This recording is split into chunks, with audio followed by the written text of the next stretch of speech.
Buenas noches, hermanos, pueden tomar asiento.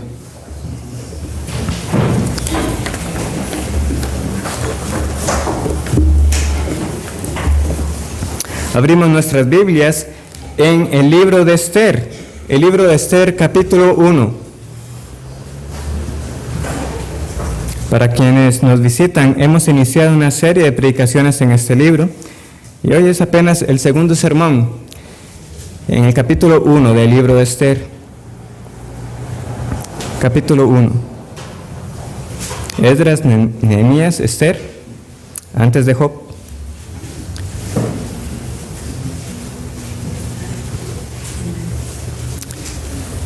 Y la semana pasada nosotros iniciamos con las consideraciones de rigor que tenemos cuando empezamos el estudio de un libro. ¿Cuál es el género literario?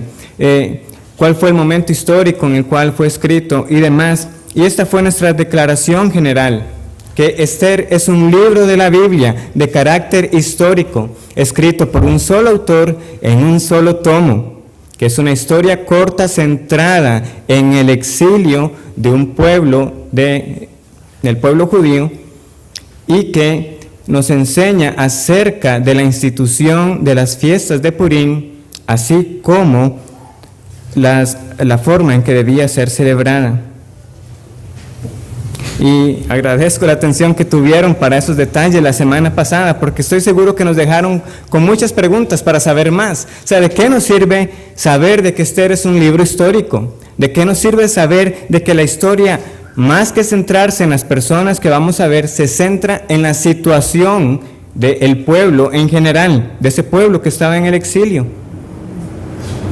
Y principalmente ese detalle que siempre llega a resaltar cuando uno menciona el libro de Esther. ¿Por qué no se menciona el nombre de Dios en el libro de Esther? Como les mencioné la semana pasada, la Septuaginta, es decir, esa traducción del griego que se hizo del libro o de los textos hebreos, hizo una excepción con el libro de Esther al añadirle unos pasajes que tenían como la oración de Mardoqueo, la oración de Esther, como para tratar de ayudar a las personas a que aceptaran el libro y entonces que apareciera el nombre de Dios. Pero eso fue ir en contra del sentido con el cual fue escrito, porque justamente fue el propósito que el nombre de Dios no apareciera, para que en todo momento uno estuviera viendo cómo Él actuaba en cada evento de este libro. Y la ausencia del nombre de Dios se empieza entonces a entender cuando estudiamos este capítulo 1. Porque aquí vamos a estar frente al rey Asuero, el rey más poderoso en ese momento. Pero de fondo nosotros vamos a ver cómo se nos retrata a un rey oculto, pero que a diferencia de Asuero es un rey eterno. Que oremos. Padre, venimos ante tu palabra, convencidos de que solo ella puede instruirnos en la verdad y que solo ella puede transformar las vidas de las personas. Te rogamos que nos protejas de toda distracción, que nos protejas del error y que esta noche seamos edificados y que podamos gozarnos como cantábamos, que nuestro Dios reina. Y esa es la petición para esta noche. Te lo pedimos en el nombre de nuestro Señor Jesucristo. Amén.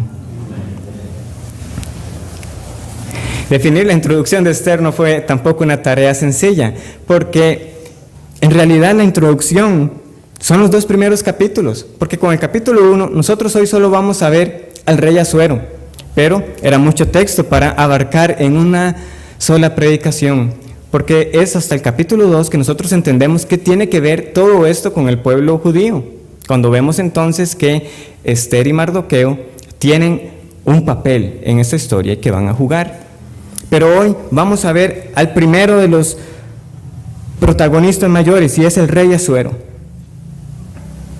Y la razón por la que todo un capítulo se dedica a describirnos este reinado es porque hay algo que el autor quiere, y es que en el fondo nosotros nos riamos de este rey, que nos riamos de este rey.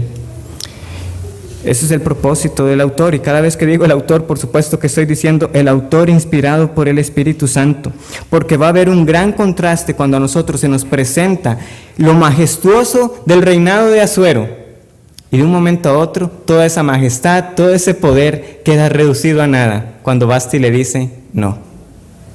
Entonces hay dos partes o momentos principales. Del versículo 1 al versículo 9, nosotros tenemos la majestad de este reino descrito. Vamos a ver el poder real. Y del 10 al 22 tenemos el poder irreal, un poder que no existe. Esos son los dos momentos principales. Entonces, la primera parte, este poder real. Y claro, en el momento que hablamos de un reino, ¿qué es lo primero que se hace? Presentarnos al rey. Versículo 1. Aconteció en los días de Asuero, el Asuero que reinó desde la India hasta Etiopía sobre 127 provincias. Y la primera pregunta que nos tenemos que hacer es, ¿por qué inicia este libro con un reinado que no tiene que ver con Israel? Estamos ante el rey Asuero que reinó desde India hasta Etiopía. No se nos habla de Salomón, de Roboam. No estamos en Israel. ¿Por qué ha pasado esto? Bueno, la mejor forma para que podamos resumir la historia hasta este punto es que nos vayamos un momento a Mateo capítulo 1. Mateo capítulo 1.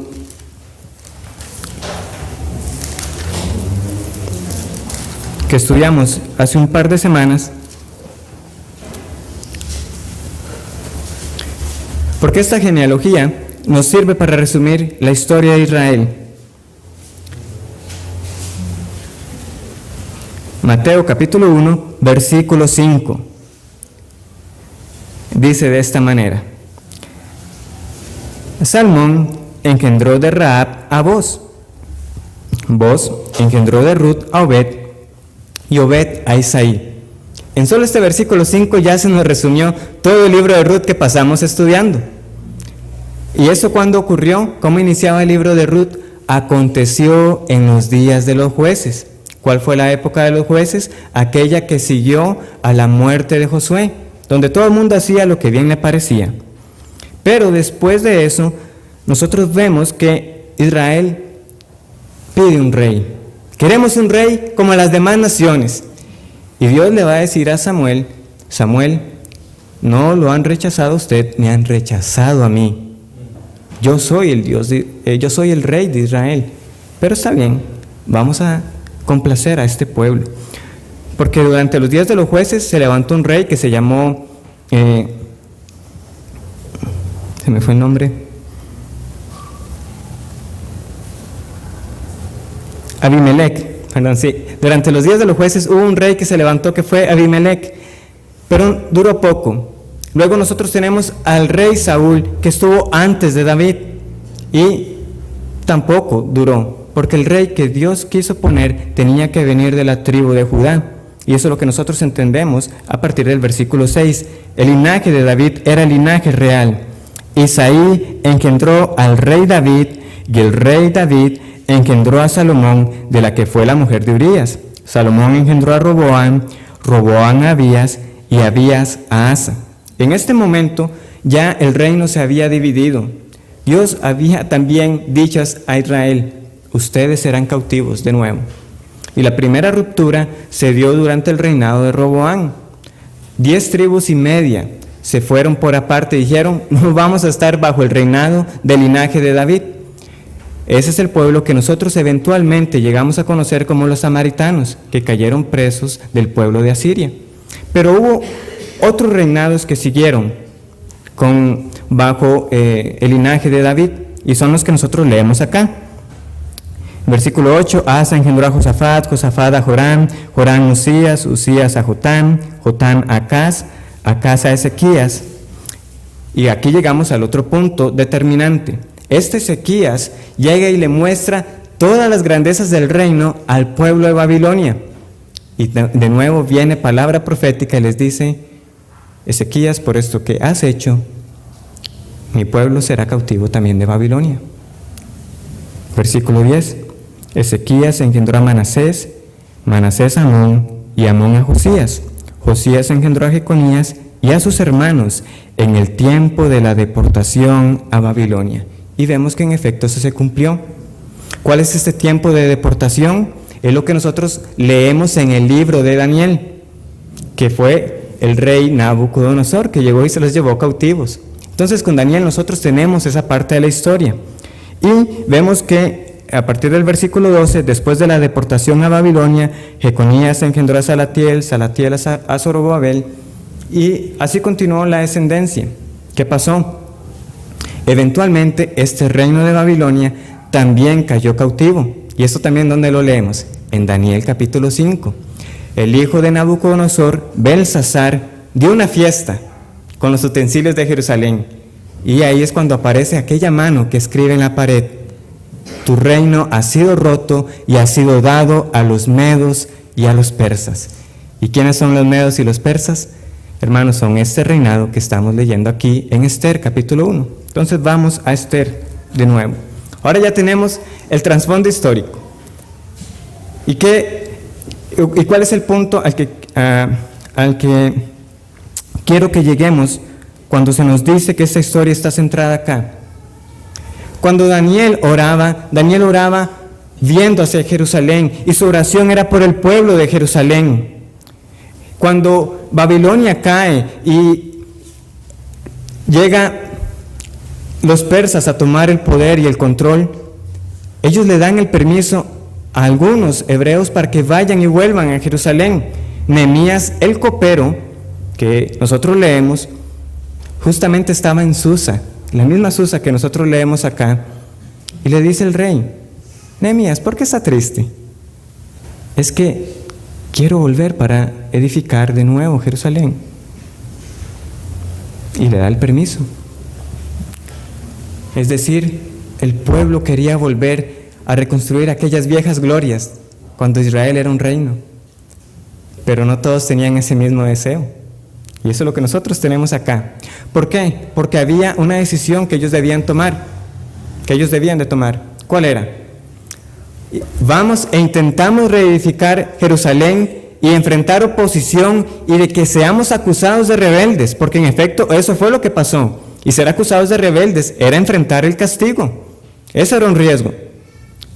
O la otra alternativa era: mejor nos quedamos aquí tranquilos, total ya tenemos muchos años de estar fuera, pasamos desapercibidos y mejor que estemos bajo el amparo de este reinado, que si bien estamos exiliados, es mejor que nada. Esa fue la decisión que algunos tomaron. Y es por eso que nosotros estamos iniciando acá, porque no todos tenían ese anhelo por Jerusalén.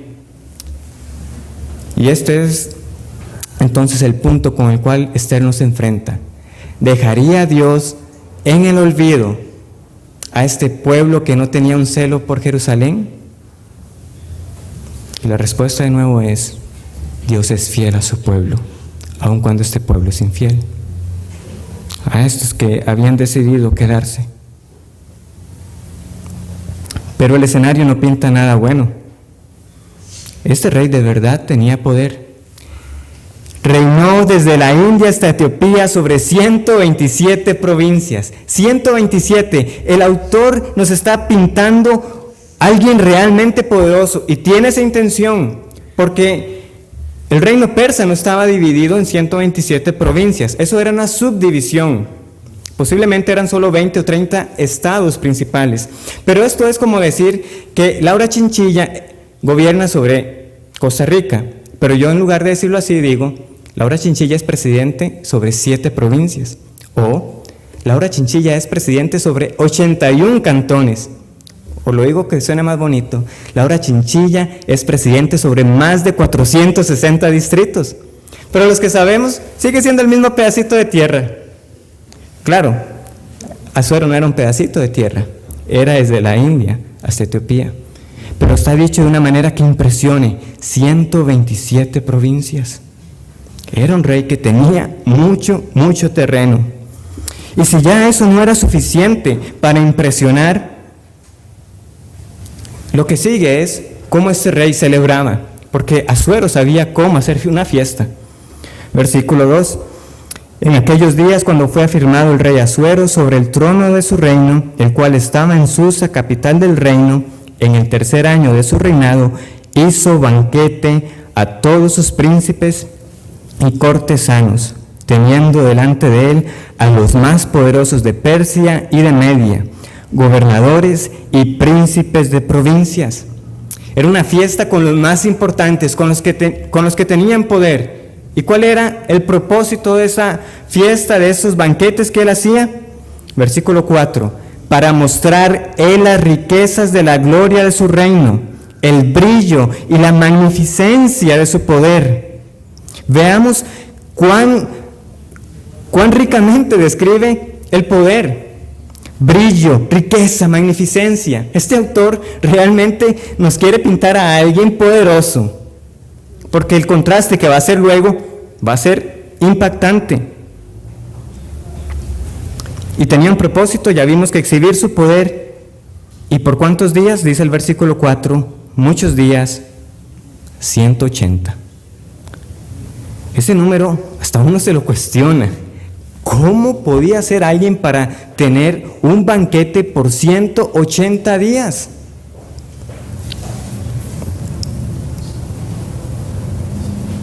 Eran prácticamente 6 años, la mitad de un año de banquete en banquete. Y claro que había un propósito. Eso era decir, vean cuán sólido es mi reino, cuán firme es. Esa era la meta. Asuero es un título como decir faraón. Como vimos la semana pasada, Asuero coincide con el rey Jerjes I, lo más probable. Durante esta época había un imperio que se estaba formando y que eventualmente iba a tomar el poder, que era el imperio griego. No he visto la película, tampoco la estoy recomendando, pero sé que les va a sonar conocido. 300. Ese número corresponde a una batalla real. 300 griegos se enfrentaron ante los persas en un momento de la historia. Cuando un rey hacía un banquete como este, era decir, todo está bien, vean el poder que tengo, aquí no ha pasado nada. Puedo seguir ofreciendo mis banquetes a todos los que quieran, a los más poderosos. No tienen por qué temer, el reino está seguro. Vemos que ese era el propósito, mostrar el brillo y el poder. Y entonces de esta manera se aseguraba que nadie lo iba a traicionar porque tuviera temor de que otro reino podía usurpar el poder.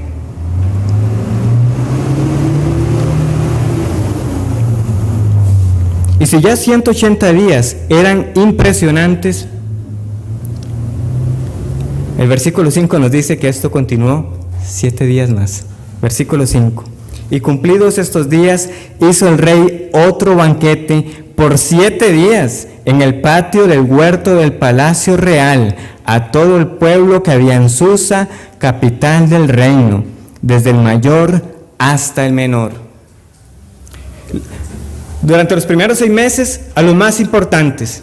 En estos 7 días vamos a invitar a todo el pueblo y vamos a invitarlos al patio real. Y hermanos, no era cualquier patio, no era cualquier patio. De hecho, la palabra que nosotros usamos, paraíso, viene de los jardines reales de Persia. De ahí viene la palabra. Los griegos la adoptaron de ellos y nosotros eventualmente el español. Imagínense qué clase de patio era para que uno lo llamara paraíso. Así era.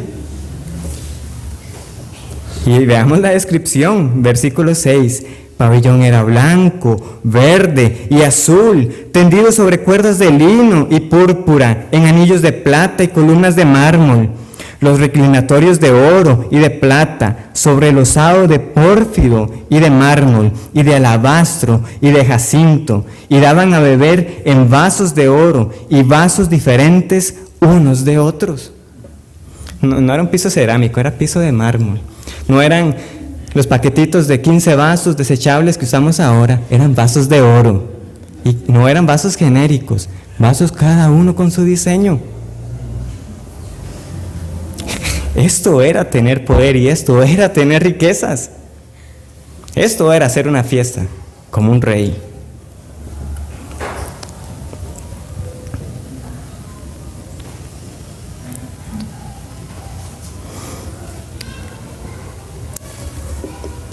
Y no solo era eso, todo muy pomposo, era que también se podía comer a placer. Versículo 7. Y mucho vino real, de acuerdo con la generosidad del rey, y la bebida era según esta ley, que nadie fuese obligado a beber, porque así lo había mandado el rey a todos los mayordomos de su casa, que se hiciese según la voluntad de cada uno. Llama la atención que diga que había una ley. Esto ya evidencia algo de este reino.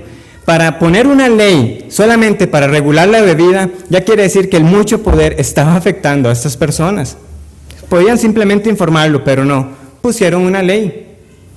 Y esto parece indicar que había una costumbre, que era la siguiente: cuando el rey tomaba, usted también tomaba. Por eso quiere decir aquí que él no quería obligar a nadie, porque ya claro, si el rey tomaba, usted tenía que hacerlo también. Pero el rey dice: aquí que nadie tome obligado, que cada quien beba según quiera. Y claro que querían tomar, porque quién sabe cuándo iba a volver el rey a tirar el reino por la ventana, como lo estaba haciendo en esta ocasión. Pero esto era, que cada quien tome a placer. Pero el versículo 9 es entonces el que viene a ser ese punto de transición y que sorprende con respecto a todo lo que uno ha venido leyendo. Asimismo, la reina Vasti hizo banquete para las mujeres en la casa real del rey Asuero. Todos los versículos anteriores, pomposos, brillo, magnificencia, poder, muchos días, banquetes.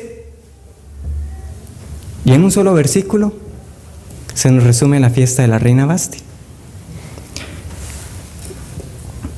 Posiblemente es que también esta fiesta era mucho más recatada y menos llamativa. No era tanto que simplemente, como vemos, que los hombres estaban por un lado y las mujeres por el otro. Es que la celebración de la reina Vasti contrasta con la que ofrecía el rey Asuero. Y hasta aquí entonces se nos ha descrito el poder de este reino. 187 días de pura fiesta. Pero viene la segunda parte. Todo este poder era un poder irreal al final de cuentas.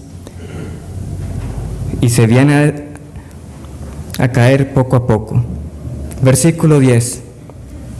El séptimo día, estando el corazón del rey alegre del vino, mandó a Meumán, Bizta, Arbona, Bigta, Abacta, Setar y Carcas, 7 eunucos que servían delante del rey Asuero, que trajesen a la reina Vasti a la presencia del rey con la corona regia, para mostrar a los pueblos y a los príncipes su belleza, porque era hermosa.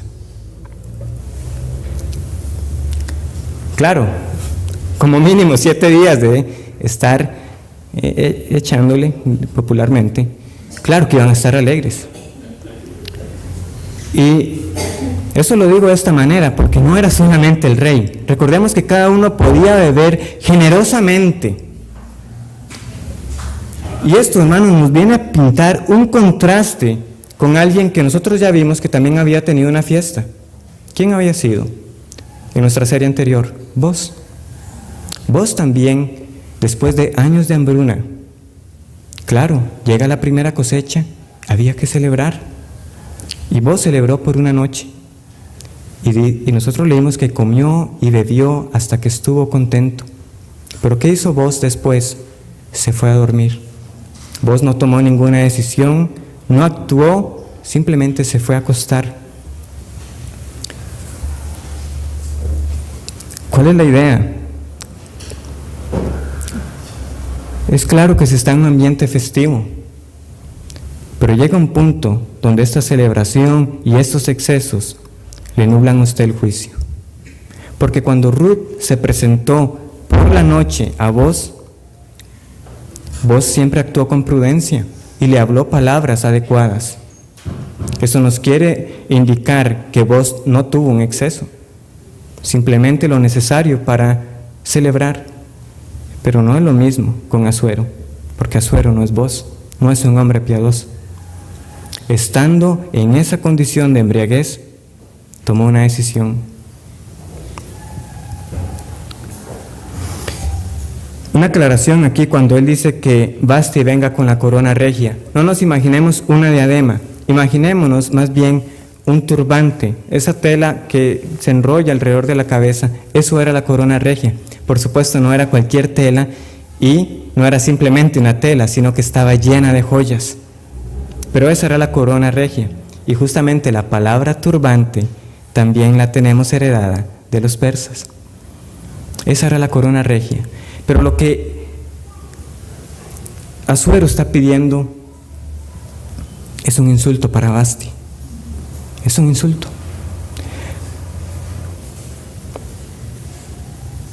Veamos cómo la manda llamar tras de eso. Con 7 eunucos. No bastaba mandar 1 o 2, no, manda 7 de una vez para que vayan por ella.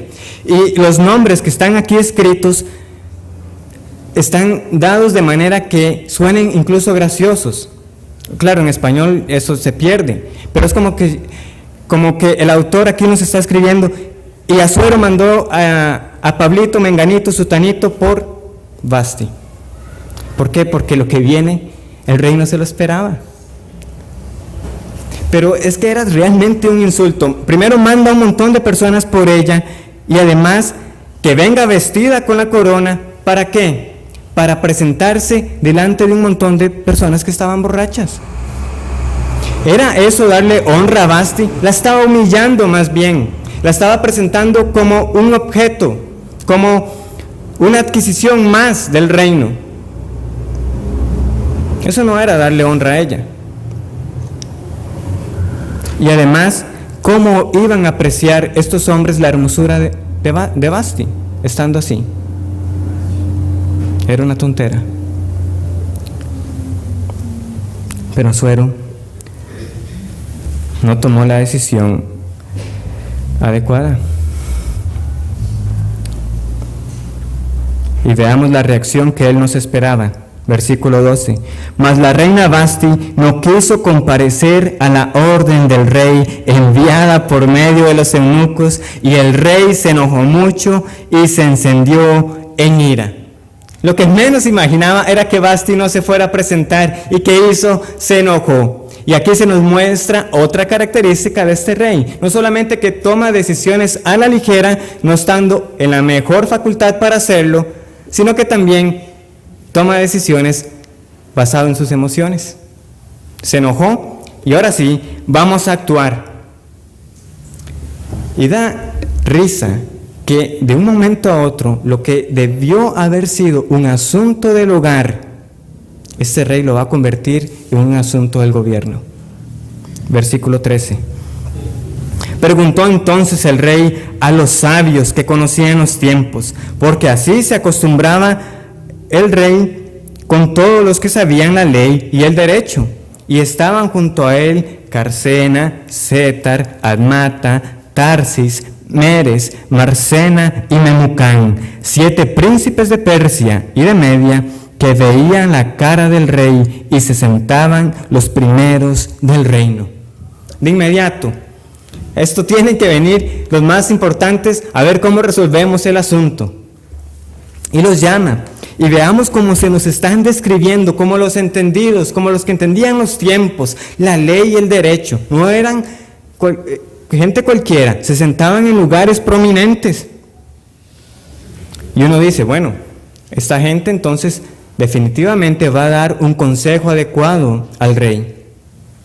Bueno, eso hubiera pensado uno. Pero leamos bien el consejo que le dieron entonces. Versículo 15. Y les preguntó qué se había de hacer con la reina Vasti según la ley, por cuanto no había cumplido la orden del rey Asuero enviada por medio de los eunucos. Y aquí viene Memucán. Y dijo Memucán delante del rey y de los príncipes: no solamente contra el rey ha pecado la reina Vasti, sino contra todos los príncipes y contra todos los pueblos que hay en todas las provincias del rey Asuero, porque este hecho de la reina llegará a oídos de todas las mujeres, y ellas tendrán en poca estima a sus maridos, diciendo: el rey Asuero mandó a traer delante de sí a la reina Vasti, y ella no vino. Y entonces dirán esto las señoras de Persia y de Media, que oigan el hecho de la reina a todos los príncipes del rey, y habrá mucho menosprecio y enojo. Si parece bien al rey, salga un decreto real de vuestra majestad y se escriba entre las leyes de Persia y de Media, para que no sea quebrantado, que Vasti no venga más delante del rey Asuero, y el rey haga reina a otra que sea mejor que ella. Y el decreto que dicte el rey será oído en todo su reino, aunque es grande, y todas las mujeres darán honra a sus maridos, desde el mayor hasta el menor. Versículo 21. Agradó esta palabra a los ojos del rey y de los príncipes, e hizo el rey conforme al dicho de Memucán. Parece convincente. Cuando uno lee el consejo que dio Memucán, uno dice: y pues parece que tiene razón. Pero analicemos detalladamente lo que él está diciendo. En primer lugar, ¿cuál era el decreto? Que Vasti no se mostrara más al rey. Y uno lo que puede decir: Memucán, ya de por sí eso Vasti lo había decidido. Ya Vasti había dicho: yo no me voy a mostrar más al rey. Él lo está afirmando lo obvio. Vasti ya había dicho: yo no me voy a mostrar más al rey. Memucán lo único que está haciendo es haciéndolo oficial. Y la segunda parte es todavía más risible. Él está pintando un cuadro apocalíptico. Las mujeres se van a rebelar y esto va a ser para deshonra, destrucción. Que esto no se sepa. ¿Y qué es lo que están haciendo? Están mandando un edicto a todo el pueblo. Imagínese usted qué hubiera pasado en las casas cuando hubiera llegado esto. La reina Vasti ha sido destronada. El rey busca reina, además cada marido que afirme su autoridad. ¿Y pero qué pasó en el palacio? Y en lugar de cuidarse de los chismes y de los rumores, estaban dando pie para que más bien todo tipo de versiones se dieran sobre lo que había pasado en el palacio. Y que en efecto se llegara a saber la verdad de que Vasti se había negado a presentarse delante del rey Asuero. Estaban mandando a hacer público el detalle. No parecía tan sabio y entendido este Memucán.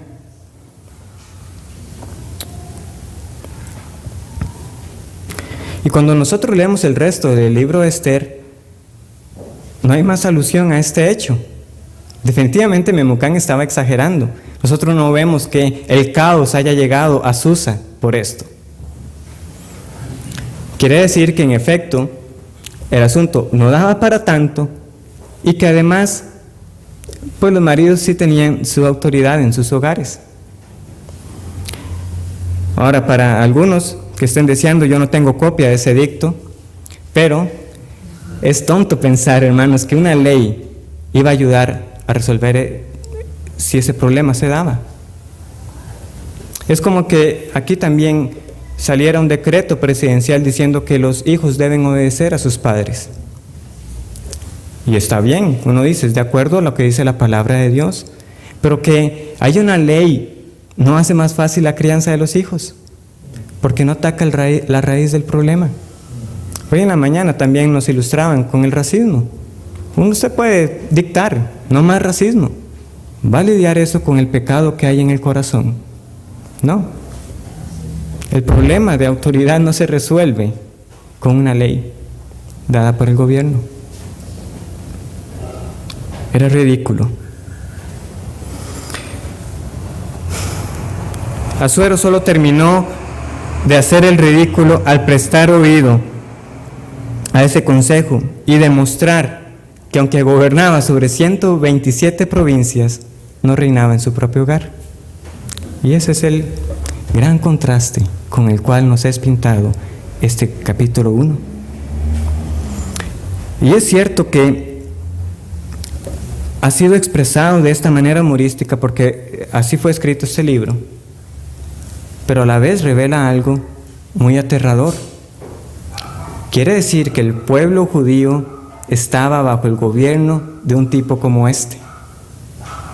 ¿Se sabe lo que es estar siendo gobernado por alguien como Asuero, que toma decisiones estando bajo los efectos del alcohol, bajo el efecto de las emociones, y que no puede discernir un buen consejo de un mal consejo, y que como nada firma cualquier consejo como un decreto irrevocable?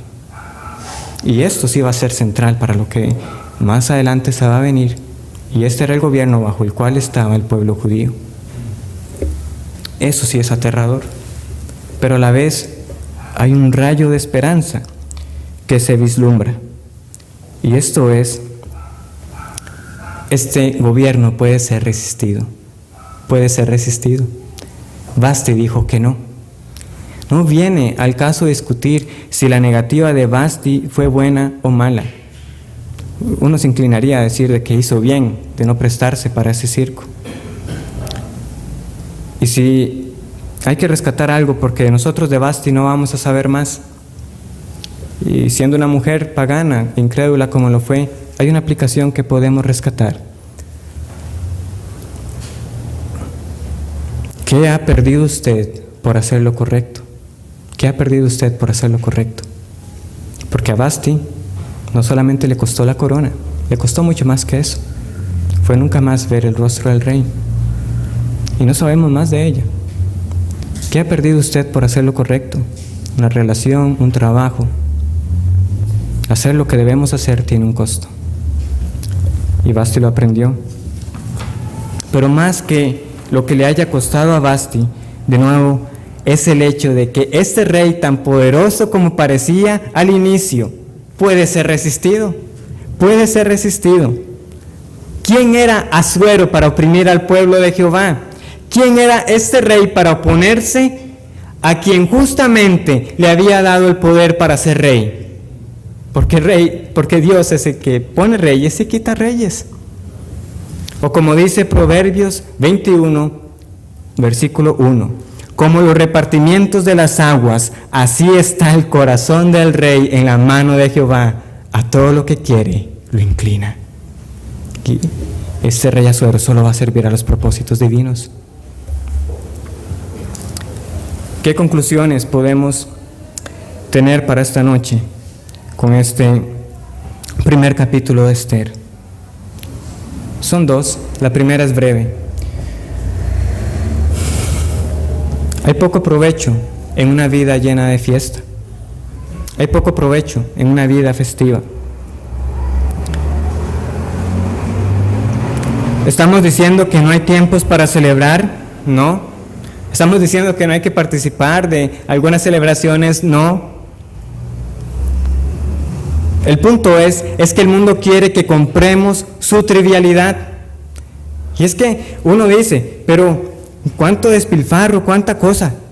Pero es que no es parecido en estos días, cuando uno ve que se le da cobertura mediática a las bodas de los famosos, que se casó sutanito, y vean todo lo que hubo en esa boda, el estilo de vida de los ricos y famosos, y uno ahí viendo, wow, para que nos vislumbremos con ello. El mundo quiere que compremos esa trivialidad.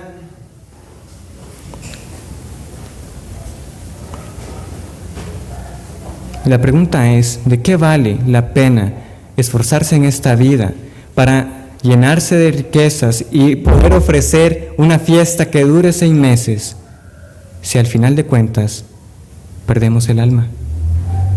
¿De qué vale hacer una exhibición de las riquezas adquiridas en este mundo? Porque al final de cuentas se acabará. Fueron muchos días, pero se acabaron. No tomemos tan en serio lo que este mundo ofrece. A veces conviene mejor reírse de la futilidad y de la vanidad que son las cosas de esta vida, recordando, para el que está en Cristo, que en Él estamos completos. Porque en Él todo lo que necesitamos lo tenemos. La segunda aplicación es esta. Asuero fue un rey visible, pero temporal. Dios es nuestro rey oculto, pero eterno. Veamos todas las características que tenía este reino que no corresponden al reino de nuestro Dios. En primer lugar, el reino de Asuero era temporal. El libro empieza diciendo, aconteció en esos días. O sea, ya no es más. Y dice, el Asuero que reinó, ya no reina más. Se nos dice que fue en el tercer año, es decir, tuvo un principio. Y uno podía contar cuándo empezó el reinado de Asuero, y uno podía contar también cuándo terminó. Fue también un reino limitado en su extensión. Se nos puede decir que eran 127 provincias desde la India hasta Etiopía, pero después de ahí, Asuero no gobernaba. Tenía un límite, esa extensión de tierra. Era mucha, pero tenía un fin. También era un reino recibido, porque se nos dice que fue afirmado. Asuero recibió ese reino por herencia, lo más seguro. Él lo recibió. Asuero no se hizo rey, simplemente lo confirmaron como rey. Tenía que ser confirmado. Es también limitado en su provisión. Fueron 180 días, más 7 días adicionales, pero eventualmente se acabó la fiesta. No tenía provisiones ilimitadas. Este era el reinado de Asuero. Era también un reino que podía ser resistido. Una sola persona le dijo no y hubo caos. Era un reino que podía ser resistido y él nada podía hacer al respecto. Era un rey frustrado también. ¿Por qué? Porque justamente cada persona que no puede ejecutar lo que se propone es una persona frustrada. Y ese rey fue frustrado. Vasti dijo no y se enojó. Porque no podía hacer nada más. Era un rey que además necesitaba consejo. Y uno dice, pero ¿no estuvo Salomón rodeado también de personas sabias? Sí, pero Salomón por su cuenta también era sabio y podía actuar por su cuenta.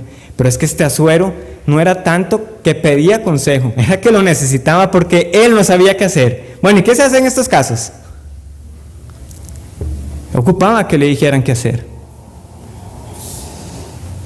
Y finalmente, era un rey que desconocía su propia ley, porque él dijo, bueno, ¿cómo se procede aquí? ¿Cómo se procede? No era que había una ley que contemplara que una reina se rebelara contra el rey, pero era que no sabía cómo actuar si eso hubiera llegado a pasar. Y podemos adivinar lo que sigue. Dios, como rey, no es como Asuero. Porque Dios es rey, eso no es un invento de nosotros. La Biblia describe a Dios como rey. Vamos al Salmo 47 que dice, cantad a Dios, cantad porque Él es el rey. Salmo 47.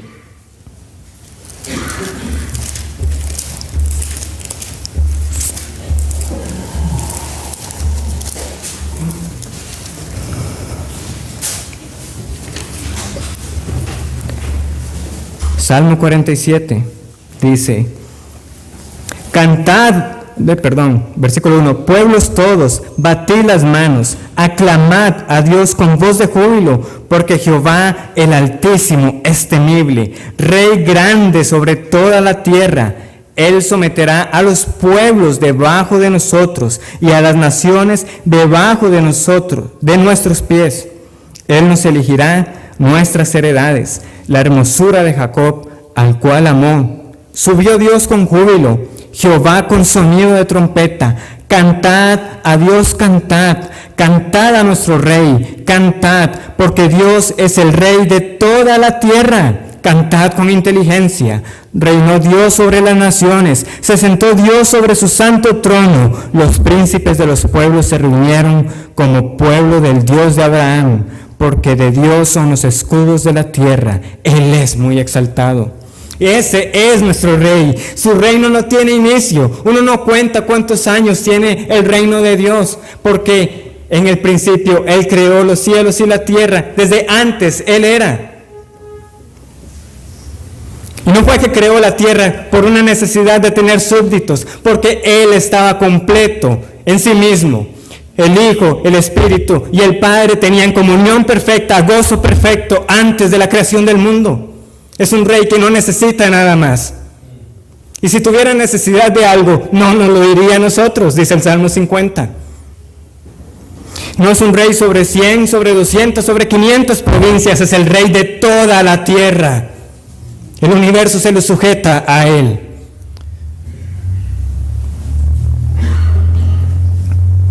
Su reino no ha sido recibido.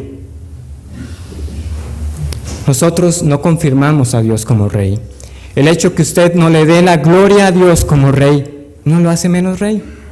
Él es rey. Y llegará el día que en su Hijo toda rodilla se doblará para reconocerlo como lo que Él es. Es un rey que no está limitado en sus provisiones.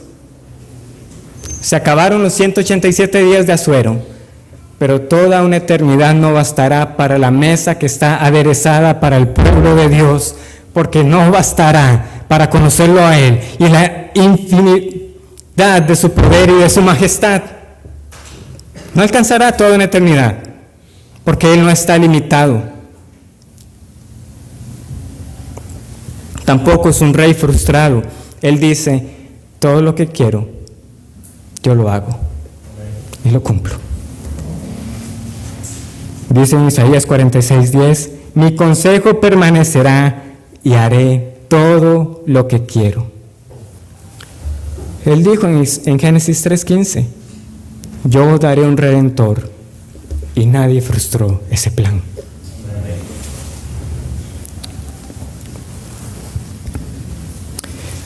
¿Y qué de la ira de Dios? La ira de Dios no viene por frustración, como en el caso de Asuero. Su ira viene como justa retribución para todos aquellos que han rechazado el banquete que Él ofrece. Y que, por el contrario, han decidido vivir una vida contraria a sus mandamientos. Hermanos, Él no necesita consejeros tampoco. Podemos recordar más bien lo cómico cuando un profeta se presenta ante Acab y le dice, yo veía a Dios pidiéndole consejo a los ángeles, ¿cómo vamos a destruir a Acab? Y uno decía de una manera y otro decía de otra. Pero Isaías 40 dice, ¿quién enseñó al Espíritu de Jehová o le aconsejó enseñándole? ¿A quién pidió consejo para ser avisado? ¿Quién le enseñó el camino del juicio o le enseñó ciencia o le mostró la senda de la prudencia? ¿Cuál es la respuesta? Nadie. Nadie le enseñó. Dios no desconoce la ley. Él dice, ¿cuál es la ley? Y esta ley nos humilla porque no la podemos cumplir. Amigo, la mejor meta o una buena meta que usted se puede poner es cumplir la ley de Dios. Y usted va a descubrir, como muchos acá, que no podemos cumplir esa ley. Pero que en cambio confiamos en aquel que la cumplió por nosotros.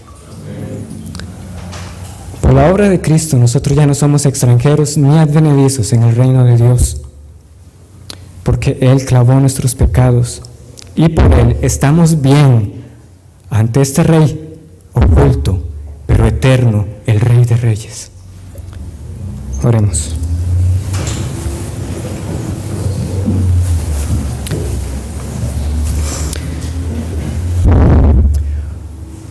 Padre, qué bueno es saber que no eres como Asuero, que eres el Rey perfecto.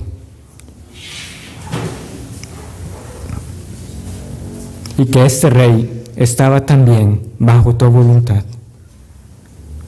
Ayúdanos, Padre, para seguir gozosamente sirviéndote, porque mejor Rey no podemos tener. Que digamos como los salmos que el cumplir tu ley es nuestra delicia, pero esto solo puede decirse cuando ha ocurrido un cambio en el corazón, para que cambie sus deseos que solo quieren rebelarse contra ti. Gracias por la palabra que hoy hemos escuchado. Afírmala en nuestros corazones, protégenos del error y ahora prepáranos para este tiempo de la cena, donde conmemoramos justamente la obra perfecta de nuestro Redentor.